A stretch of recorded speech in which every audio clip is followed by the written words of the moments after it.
اللہ الرحمن الرحیم نحمد صلی اللہ رسول کریم اما بعد۔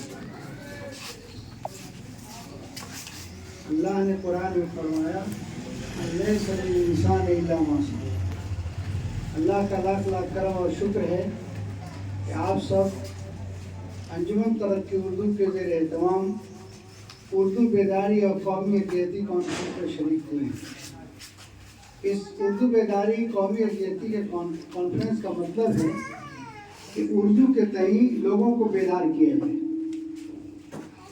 انجمن ترقی اردو جو آج بہار میں تقریباً 1965 سے قائم ہے اور اس کے زیر اہتمام پورے بہار میں اردو کی سرگرمیاں ہو رہی ہیں، اس کا قیام سر سید احمد خان کی کوششوں اور خواہشوں سے علی گڑھ میں ان کے انتقال کے بعد قیام میں عمل میں آیا، اور اس کے پہلے صدر ہاؤس آرگنائز بنے تھے اور سبلی نعمانی صاحب اس کے سیکریٹری بنے تھے۔ اس کے بعد اس کا دفتر دلی میں منتقل ہوا اور انجمن ترقی اردو ہند کے زیر اہتمام پورے ہندوستان میں اس کی شاخیں قائم ہیں، اور بہار میں ڈاکٹر عبدالمغنی صاحب کی صدارت میں جب انجمن کام کر رہی تھی، انہی کے کوششوں اور خواہشوں سے 1980 میں ڈاکٹر جگناتھ مشرا نے اسمبلی میں بل لا کر 1980 میں اردو کو دوسری سرکاری زبان کا درجہ دیا، اور اس کے تحت 7 کاموں کے لیے اردو کو دوسری سرکاری زبان کا درجہ دیا گیا۔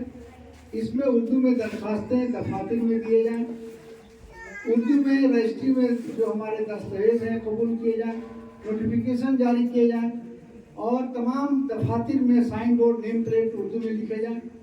ان کاموں کے لیے اردو کو سیکنڈ لینگویج بنایا گیا، اور انہوں نے 16 سا پوسٹ سینکشن کیا تھا اردو عملے، اردو مترجم، نائب مترجم کے لیے۔ تقرریاں ہوئی بلاک میں، ضلعوں میں، اسٹیٹ میں، اور لمبے عرصے کے بعد جگہیں خالی ہوئی۔ ابھی حال کے دنوں میں جناب نتیش کمار وزیر اعلیٰ بہار نے 1700 اردو عملے کے لیے، اردو مترجم، نائب مترجم کے لیے پوسٹ سینکشن کیے، جس میں 250 تقرریاں ہو چکی ہیں، اور ابھی 1076 تقرری کا عمل پورا ہو چکا ہے۔ امید ہے کہ فروری اس مہینے کے آخر تک ان کو تقرری نامہ دے دیا جائے وزیر اعلیٰ کے ہاتھ۔ اس طرح اردو کا فروغ بہار میں ہو رہا ہے۔ پہلے پورے بہار میں تقریباً 5000 اردو اسکولز مکاتب تھے، جس میں اردو عملے کی تقرری ہوتی تھی، اردو اساتذہ بحال ہوتے تھے، باقی اسکولوں میں نہیں ہوتے۔ جناب نتیش کمار وزیر اعلیٰ بہار جب بہار کی قیادت انہوں نے سنبھالا ہے، تو انہوں نے یہ فیصلہ لیا کہ جس طرح اردو والے ہندی پڑھتے ہیں، ہندی والے اردو پڑھیں، اور پورے بہار کے 73,000 پرائمری اور مڈل اسکولوں میں اردو اساتذہ کی بحالی کا فیصلہ کیا۔ اور آج بتاتے ہوئے خوشی ہو رہی ہے کہ تقریباً ابھی 2025 تک 45,000 اردو اساتذہ اسکولوں میں بحال ہو چکے ہیں، 10,000 تعلیمی مرکز میں اساتذہ بحال ہوئے ہیں۔ اس طرح اردو کا فروغ اور اردو کا مستقبل بہار میں روشن ہے۔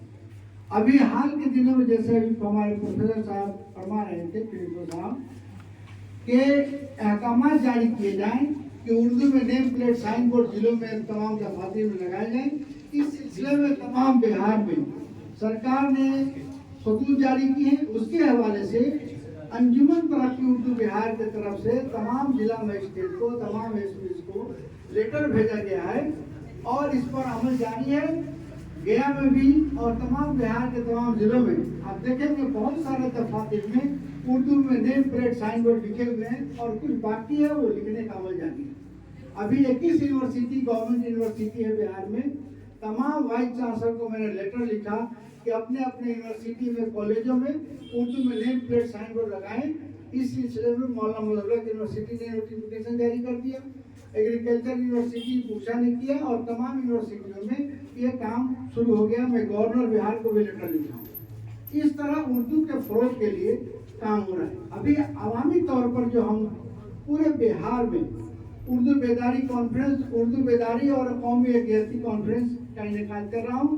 یہ 10 ضلع میں جا چکا ہوں، یہ گیا 11واں ضلع، اور 29 ضلع میں جاؤں گے انشاءاللہ، اور اس کے اچھے اثرات مرتب ہو رہے ہیں۔ لوگوں سے ڈائریکٹ بات ہو رہی ہے کہ ابھی جو سب سے اہم بات، جیسے ہمارے ابھی ریٹائرڈ پرنسپل صاحب نے باتیں رکھی کہ اپنے بچوں کو بنیادی طور پہ گھروں میں اردو کی تعلیم اور قرآن کی تعلیم، بچے اس وقت تک اسکول نہیں جاتے ہیں، کچھ دن وہ گھروں میں رہتے ہیں، اس پیریڈ میں بنیادی تعلیم آپ دیں گے. جب تک آپ ایک منٹ رکیے اسکول جانے سے پہلے بچوں کو آپ قرآن کی تعلیم اور اردو کی تعلیم دیں. قرآن جو ہے الہامی کتاب ہے. کوئی بھی آدمی کتنا بھی علم حاصل کر لے، جب تک قرآن کا علم اس کو نہیں ہوگا وہ علم مکمل نہیں ہو سکتا ہے. آپ قرآن مطالعہ کرتے ہیں، آپ محسوس کیجئے گا کہ انسان کی تخلیق کے بارے میں جو قرآن میں بتایا گیا کہ ماں کے پیٹ میں نطفے سے لے کے گوشت اور ہڈی سے لے کر اس کی تخلیق کے بارے میں جو بتایا گیا، دنیا کی کسی کتاب میں آپ معلوم کر لیجئے وہ چیزیں نہیں ہیں. اسی طرح سے زمین کے نیچے اور آسمان میں اور تمام یہ اللہ نے چیزوں کو جو پیدا کیا ہے، ان چیزوں کا ذکر دوسری کتابوں میں نہیں ہے. اسی لیے آفاقی کتاب قرآن کا علم بچوں کو ضرور دیں اور اردو کے ذریعے تعلیم دیں. اردو ہماری مادری زبان ہے. اردو زبان ہمارے ثقافت تہذیب پوشیدہ ہے. قرآن احادیث کے تراجم اس میں پوشیدہ ہیں. اسی لیے جب تک ہم بچوں کو اردو کی تعلیم نہیں دیں گے، اسلامی کلچر سے وہ شناخت نہیں کرا سکتے. اور دنیا میں پیدا ہونے کا جو مقصد ہے، اگر ہم اسلامی ثقافت سے، اسلامی تہذیب سے، اللہ کے رسول کے سنت سے الگ ہو گئے تو زندگی جو بامعنی نہیں ہے، بے معنی ہو جائے. اسی لیے بنیادی طور پہ یہ صرف زبان کا مسئلہ نہیں ہے. ہمارے پیدا ہونے کا جو مقصد حیات ہے وہ قرآن کا جاننا اور اس پر عمل کرنا، اللہ کے رسول صلی اللہ علیہ وسلم کی سنت کو جاننا، اس پر عمل کرنا، یہ زندگی کا ایک دم حصہ ہے. قرآن میں اللہ کہہ دیا وَمَا خَلَقْتُ الْجِنَّ وَالْإِنسَ إِلَّا لِيَعْبُدُونِ. اللہ نے انسان کو پیدا کیا عبادت کے لیے، اور ہر وہ کام عبادت ہے کہ ہم اللہ کے اور اللہ کے رسول کے زیر ماتحت کو ہم نے قرآن یہ عبادت کو نماز روزہ حج زکات تک موجود کر دیا. یہ تو فرائض ہے ہی ہیں، لیکن زندگی کے ہر شعبے زندگی میں جو ہم کام کر رہے ہیں، اگر اللہ کے رسول کے سنت کے مطابق ہے، قرآن کے احکام کے مطابق ہے، وہ عبادت، اس کا ثواب ملنا ہے. بچوں کی پرورش کرنا، سماج میں ملنا، لوگوں کے عزت کرنا، مدد کرنا، یہ سب چیز کرنا. اور اللہ کے رسول صلی اللہ علیہ وسلم نے فرمایا کہ سب سے بہتر انسان کون ہے. ہم نے بہتر انسان کے بارے میں سوچا کہ جو نماز روزہ حج زکات کرتا ہو، یہ تو فرض ہے، یہ تو پیدا ہوئے کرنا ہے. یہ کمال نہیں ہے کہ آپ کر رہے ہیں، یہ کرنا ہے.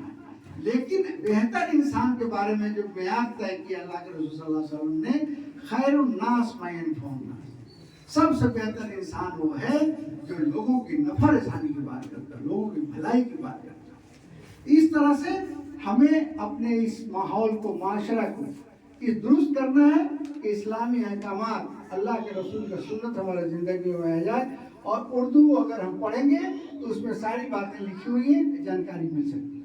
دوسری بات، موجودہ حکومت نے اقلیتی فلاح کے لیے، اقلیتیوں کو بھلائی کے لیے جو کام کر رہے ہیں، ہم اس دیش کے، اس ملک کے شہری ہیں، ان سرکاری اسکیموں سے بھی ہمیں فائدہ حاصل کرنا ہے.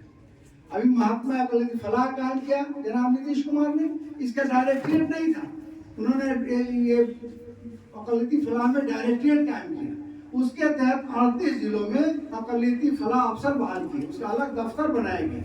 اور اقلیتوں کے لیے جو فلاحی اسکیم چلائے جا رہے ہیں، ان چیزوں کے بارے میں ہم جانکاری حاصل کریں اور فائدہ لیں. ابھی حال کے دنوں میں جتنے بھی اگر بزنس کرنا چاہتے ہیں، اس کے لیے 5 لاکھ فری لون مل رہا ہے، 5 لاکھ انٹرسٹ کے ساتھ مل رہا ہے، وہ حاصل کیجیے. طلاق شدہ عورتوں کو فائدہ کے لیے ان کو اسکیم لاگو کیا گیا. اس طرح سے بہت سارے اسکیمس ہیں.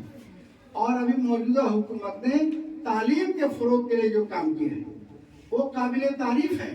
یہ نتیش کمار وزیر اعلیٰ بہار جب وزیر اعلیٰ بنے ہیں تو انہوں نے سائیکل، پوشاک، اسٹائپنڈ مڈ ڈے اسکولوں میں لاگو کی، جس کے نتیجے میں کافی تعداد میں بچے اسکولوں میں آ گئے. اور ابھی اسکول جو ہے کافی تعداد میں اسکول کھولے گئے. پہلے 30,000 اسکول تھے پورے بہار میں، پرائمری مڈل اسکول. ابھی 73,000 پرائمری مڈل اسکول ہیں. पहले सिर्फ जो है 3,500 सेकेंडरी इंटर स्कूल थे बिहार में, अभी जो है 8,500 सेकेंडरी इंटर स्कूल है। पहले मैट्रिक में 6 लाख बच्चे फॉर्म भरते थे, इंटर में 6 लाख बच्चे भरते थे, अभी 12 लाख 12.5 लाख बच्चे मैट्रिक में फॉर्म भर रहे हैं और 12 लाख 12.5 लाख बच्चे इंटर में फॉर्म भर रहे हैं। इस तरह से तालीम के लाइन में लोगों को तरक्की हुई है। मैट्रिक और इंटर में जो बच्चे फर्स्ट कर रहे हैं उनको जो है 10,000 रुपये मैट्रिक में, और इंटर में जो लड़कियां फर्स्ट कर रही हैं उसको 15,000 दिया जाना। उस तरह से काफी तादाद में तालीम की तरफ लोगों का रुझान हुआ और मैट्रिक इंटर में लड़कों के बराबर लड़कियों ने फॉर्म भरना शुरू किया। इसी तरह से हुकूमत बिहार ने मदरसों के फलाह व बहबूद के लिए काम किया। पहले मदरसे 1127 सरकारी थे, जनाब नीतीश कुमार ने 2459 मदरसों को कैबिनेट के जरिए मंजूरी दी है, इस शर्त के साथ कि 5 कट्ठा जमीन और 6 कमरे होंगे, उनको ग्रांट दिए जाएंगे, तनख्वाहें दी जाएंगी। 814 को पैसे मिल चुके हैं, 1646 मदरसों की इंक्वायरी हो गई है। उसके लिए मैं गवर्नमेंट से राब्ता में हूँ कि जल्द से जल्द सरकार जिसमें वो शराइत पूरी कर रहे हैं उनको पैसे दिए जाए। अब इस तरह से मदरसों के अंदर जब मैं चेयरमैन था, मुझे काम करने का मौका मिला, तो वहाँ पर मैंने निसाब तालीम मुरतब कराई यूनिसेफ की मदद से, यूनाइटेड नेशन ऑर्गेनाइजेशन से, और उसमें मजहबी किताब के साथ फौकानिया और मौलवी और अस्तानिया तातानिया में 1 से 8 तक SCRT बुक और फौकानिया मौलवी में NCRT बुक लागू किया और उसको उर्दू में सभी किताबों को छपवा कर, SCRT बुक को और NCRT बुक को छपवा कर तमाम मदरसों में मैंने पहुंचा दिया। उर्दू में तो सिर्फ हिंदी और अंग्रेजी के छोड़कर साइंस, मैथ, सोशल साइंस को भी उर्दू में छपवाया। मैं NCRT बुक में गया, वहाँ किताबें उर्दू में नहीं थी, तो वहाँ से सॉफ्टवेयर लाया और बिहार गवर्नमेंट से NCRT से एग्रीमेंट कराकर 5% रॉयल्टी वहाँ दिया और किताबें उर्दू में बिहार में छपी। आज बिहार वाहिद स्टेट है जहाँ उर्दू में पूरी किताबें मदरसों में NCRT के मौजूद है, SCRT के। जब तक कोई BPSC UPSC नहीं पास करेगा, जब तक NCRT बुक SCRT नहीं पढ़ेगा, और मदरसा में मौजूद है, मदरसे के बच्चे पढ़ रहे हैं। अगर हमारे असातिज़ा ईमानदारी के साथ उन किताबों को पढ़ा दें तो मदरसा में पढ़ने वाला बच्चा बेकार नहीं रह सकता। ये सब इनकलाबी कदम है।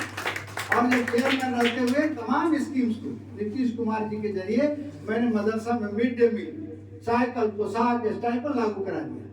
अब मदरसों के अंदर तमाम तरह की स्कीम को फायदे मिल रहे हैं। जो फौकानिया बच्चे फर्स्ट कर रहे हैं उनको भी 10,000 रुपये मिल रहा है, जो मौलवी में फर्स्ट कर रहे हैं उनको 15,000 मिल रहा है। इस तरह से सारा बराबरी का मामला है। और जब मैं चेयरमैन था उस वक्त नीतीश कुमार जी रीजनल सेंटर की इफ्तिताह करने के लिए पूर्णिया गए थे और उन्होंने मदरसों के असातिज़ा को 7वीं शरत तनख्वाह दी। आज 60 से 70 हज़ार तनख्वाह पुराने टीचरों को मिल रहा है। नए टीचरों को उन्होंने पे स्केल लागू किया, उनको 15% तनख्वाह में इजाफा किया। पेंशन नहीं था, पेंशन भी लागू किया है उन्होंने। इस तरह मदारिस को भी आगे जाने का मौका मिला है। पहले सिर्फ क्या मदरसे थे 1127, अभी 432 मदरसे हैं, 4,332, और उसमें 2,000 को सरकार पैसे दे रही है और बाकी मदरसे ग्रांट के जुमरे में शामिल होने के लाइन में। इस तरह से इनकलाबात हुए हैं। इन बातों को बताना है आवाम को। हम मायूस हो गए हैं। कुरान में अल्लाह ने कह दिया ला तक़नतू मिन रहमतिल्लाह, अल्लाह की रहमत से मायूस मत होइए। अल्लाह ताला कभी आप हिम्मत से काम कीजिए और आवाम तक बातों को पहुंचाइए। बहुत से लोग मायूस है कि उर्दू मर रही है, उर्दू का तरक्की नहीं। आज 45,000 उर्दू जिस स्टेट में बहाल है और सारे उलमा जो देवबंद नदवा से थे वो BEd करके अभी जो BPSC की बहाली में काफी तादाद में वो बहाल हो गए। इसलिए मौके मिले, कोशिश करनी होगी, अपने हुकूक की लड़ाई लड़नी होगी और आवाम तक बातों को पहुंचाना होगा। आवाम के बीच जाना पड़ेगा और आवाम को बेदार करना होगा। आवाज लगाइए। आप देख लीजिए कि हजरत इब्राहिम अलैहिस्सलाम ने उस डिजर्ट जगह पर जहाँ कुछ नहीं था, कोई मीडिया नहीं है, कुछ नहीं, जंगल बेआबान में आवाज अज़िन फिल हज, हज का आवाज लगाए। लाखों लोग जो है आज हज के जा रहे हैं। ये आवाज उस वक्त लगाई गई थी और आज उसके समरात मुरतब हुए। इसलिए कभी आप मत समझिए कि आवाज लगाना। और आप जैसे नोटिस में एक शॉर्ट नोटिस पर आप इस ठंडक में तशरीफ लाए हैं, ये उर्दू के तई मोहब्बत है, उर्दू के तई आपका लगाव है और आप कोई काबिल मुबारकबाद है। इस तरह से अक़लियतों के फलाह के लिए मौजूदा हुकूमत ने हर जिला में अक़लियती हॉस्टल कायम किया, लड़कों के लिए भी किया, लड़कियों के लिए। और उससे क्या हुआ, जो बच्चे गरीब घरों में सही तालीम नहीं हासिल कर रहे थे, वो हॉस्टल में पढ़ रहे हैं, उनको 1000 रुपया 15 किलो अनाज दिया जाए। बच्चों को भेजिए हॉस्टल में, खाली नहीं रहे जगह। यहाँ तो लड़कियों के लिए भी खोला गया है, बहुत से जिलों में लड़का लड़की सब दोनों के लिए खोला गया। अभी मौजूदा हुकूमत ने उर्दू के फरोग के लिए, अक़लियतों के फरोग के लिए जो काम किया है, उसमें हर जिला में रिहायशी स्कूल नवोदय टाइप का खोला जाए। 500 सीट है उसमें, 3 जिला में खुल चुका है।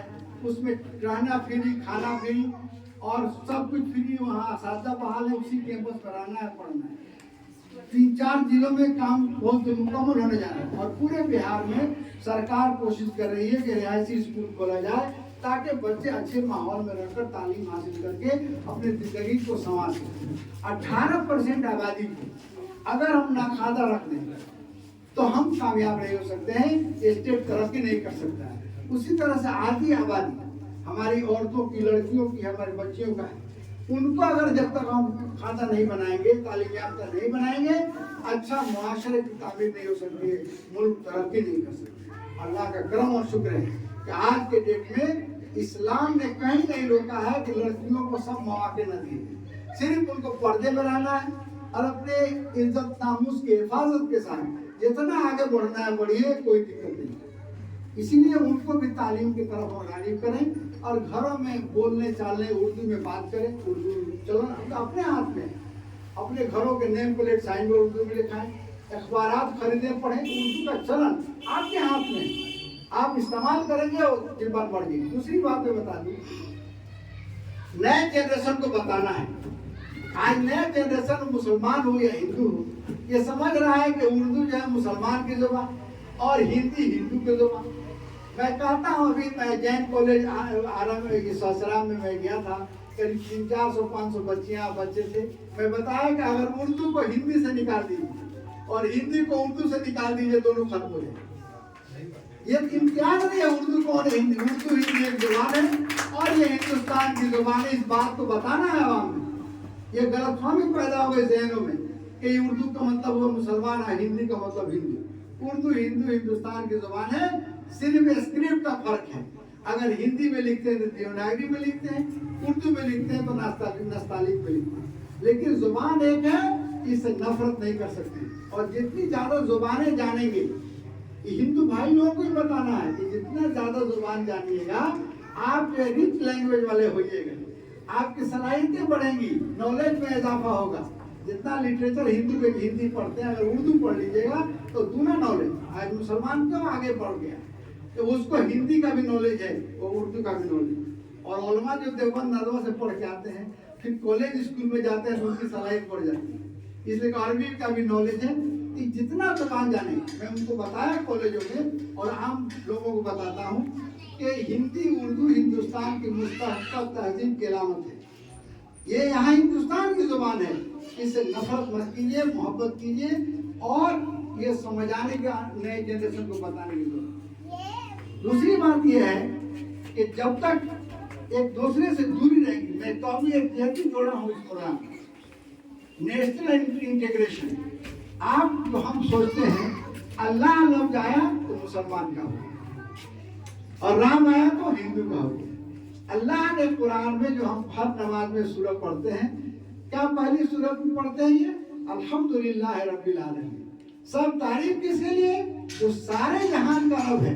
रब मतलब हमने समझ लिया अल्लाह का रब, ये दिमाग से निकालिए, भले कोई मत माने, लेकिन अल्लाह जो है रब्बुल आलमीन है, सारे जहान का रब है। जैसे उर्दू सबकी ज़बान है, उसी तरह से अल्लाह जो है रब जो है सिर्फ मुसलमानों के नहीं, सारे जहान का रब है। रब्बुल आलमीन से खिताब किया अल्लाह ने। उसी तरह से हज़रत मोहम्मद सल्लल्लाहु अलैहि वसल्लम का जहाँ नाम आता है तो मुसलमानों ने ये समझ लिया कि मोहम्मद साहब हमारे नबी हैं। अल्लाह ने कुरान में कहा वमा अर्सलनाका इल्ला रहमतल लिल आलमीन, सारे जहान के लिए रहमत है। ये सिर्फ मुसलमानों के नबी नहीं है, पूरे मानिए मत मानिए अलग बात, आपके मानने और न मानने से कोई फर्क नहीं पड़ता। वो सारे जहान का के नबी है और सारे जहान का रब अल्लाह है। اسی لیے ہمیں کسی قوم سے نفرت نہیں کرنی، ہمیں اپنے بھائیوں سے اس ہندوستان میں مل کے رہنا ہے اور ان سے ایک محبت بھائی چارگی کا پیغام دینا ہے۔ اسلام صرف آپ تک محدود کرنے کے لیے نہیں آیا ہے، یہ سارے جہان کے لوگوں کے لیے ہے، ساری انسانیت کے لیے ہے۔ تو ہم اس کا علمبردار ہیں۔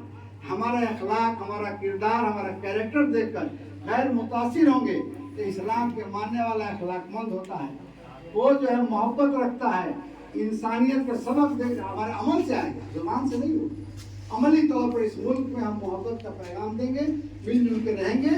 آپ سب تشریف لائے، اس کے لیے بہت بہت شکریہ۔ انہی باتوں کے ساتھ میں اپنی بات کرتا ہوں۔